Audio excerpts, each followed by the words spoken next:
This is part 3 of the recorded lectures on chapter 31, and this is the last section of chapter 31 on homeostasis.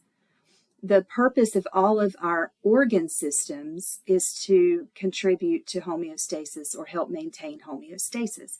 And homeostasis is the ability of an organism to maintain a relatively constant internal environment. Conditions such as body temperature, blood pressure, the pH of our body fluids, and levels of certain chemicals and nutrients like glucose and calcium ion levels. Those are conditions that need to be maintained within a certain range. And they're maintained through homeostasis. I'm going to focus mostly on the human body systems, but I do want you to know the names of these terms that are really talking about body temperature, maintaining body temperature. So animals that we call cold-blooded, like snakes, the word for that is poikilothermic, and that means the body temperature fluctuates with the environment, and that would include invertebrates, fish, amphibians, and reptiles. But birds and mammals are homeothermic or warm-blooded. Sometimes we say endothermic, and that means that they're able to regulate their body temperature no matter what the temperature is outside. Some examples of how our body systems regulate and maintain homeostasis. The digestive system takes in and digests food and provides nutrient molecules. The respiratory system adds oxygen to the blood and removes carbon dioxide from the blood. The liver and the pancreas the liver stores excess glucose as glycogen. And then glycogen can be broken down, and the way the pancreas is involved is that it releases the hormone insulin, which will cause the breakdown of glycogen and the release of, it will cause the excess glucose in the blood to be stored as glycogen. So insulin is released by the pancreas, and what it will do is if your blood glucose levels or your blood sugar is high, is it will take that glucose from the blood and cause the liver to store it as in long chains of glycogen. Glycogen is also known as animal starch, so it's just stored glucose. And then the kidneys will excrete waste and salts, and under the action of various hormones, the kidneys can help regulate the pH of the blood. Now, homeostasis is maintained by two feedback mechanisms, and negative feedback is the most common, but there's also positive feedback. But we'll talk about negative feedback first. Negative feedback will maintain a condition within a healthy range, in a certain range. And it's going to, negative feedback mechanisms use a sensor to detect a change, and then a regulatory center to cause an action to bring the conditions back to normal. So if we look at how our homes maintain the temperature of the rooms in our homes, we look at that the control center for that negative feedback is the thermostat, and we set it at a certain value. Some people like 68, some like 70, and some like 60, but most people don't like 60.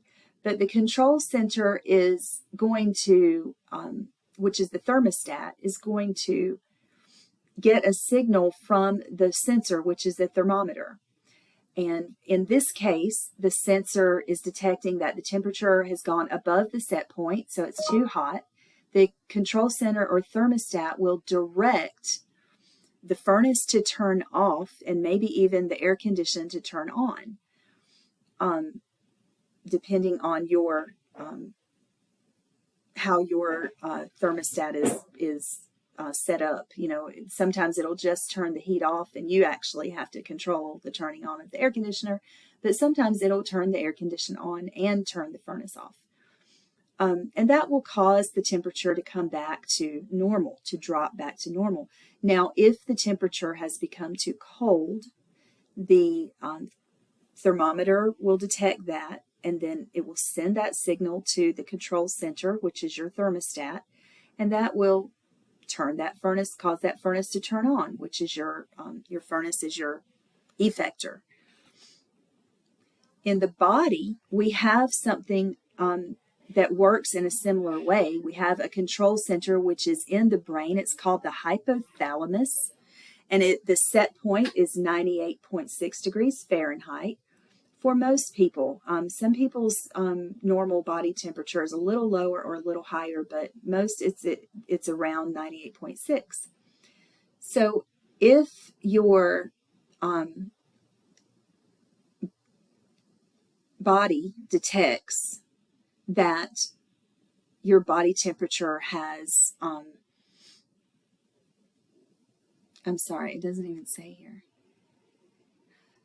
become too hot, okay? So your body temperature is above the 98.6. Your hypothalamus is going to direct your blood vessels to dilate, which will cause them to carry that heat away to the surface of your skin, and then it will radiate off the surface of your skin, and it will cause your sweat glands to secrete sweat, and the evaporation of that sweat will cool your body.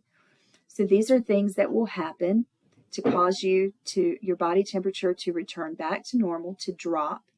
Now, if the sensor detects that your body temperature is too low and you're too cold, then your hypothalamus, your control center, will cause your blood vessels to constrict and hold in that heat. It will inactivate your sweat glands, and it might even cause, when your blood vessels constrict, it might even cause the hairs to stand on end, the goosebumps, which is a result of the blood vessel constriction. But that is going to allow your body temperature to go back to rise and go back to normal. That is one example of negative feedback. There's many more. And then there's positive feedback. And positive feedback is basically whatever the change is that has occurred, the positive feedback is going to cause it to be larger. Instead of causing it to reverse or become negative or opposite, it's going to cause an even greater change. Childbirth is an example. So when labor pains start, they don't get less. They get greater and greater and greater until the child is born. And another example is blood clotting. When your blood begins to clot, positive feedback increases the clotting and increases the clotting until you have stopped the bleeding. So this example is showing you an example of positive feedback, which is labor. And it says, due to uterine contractions, the baby's head presses on the cervix and signals are sent to the brain. And the signals cause the pituitary gland to release oxytocin, and that will increase the uterine contractions. And this cycle will continue until the baby is born. So that is positive feedback rather than negative feedback.